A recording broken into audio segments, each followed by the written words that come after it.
Ubus na ba ang iyong pera at ang iyong ipon dahil sa pandemic na ito? Huwag ka mawala ng pag-asa. I know that feeling. You know what, my friend? If you are looking for a way out, in this video, pag-uusapan natin yung 5 options. 5 options na pwede kang kumita kahit sa pandemic na ito. Kung interesado kang malaman, tune in. Don't tune out. Ang pwede mong gawin, online selling. Sa panahon ngayon, hindi na talaga sapat ang iisang source of income. Kailangan maging madiskarte tayo. Creative tayo. Paano yung online selling? Pwede kang magbenta ng mga makeup, di ba? Pwede kang magbenta ng mga products na anong gusto ng mga tao. Pero alam mo, pinaka-best pa rin sa panahon yung kung mag-online selling ka.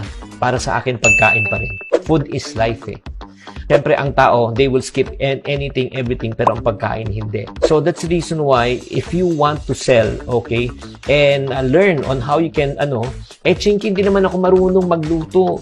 Hassle pa yan. Magluluto pa ako. Magbubuk pa ako. Tapos, ipapadeliver ko pa. Ay, good news, ladies and gentlemen. Alam nyo ba, may mga tinatawag na online food franchising na po. When you say online food franchising, ito yung konsepto. Hindi ka magluluto, hindi ikaw magde-deliver. Ang gagawin mo lang, ipopromote mo lang yung brand na yan. Pag promote mo, sila magluluto, sila na ang magpapak, sila na ang magde-deliver, pero ikaw ang kikita. Yan ang tinatawag na online food franchising.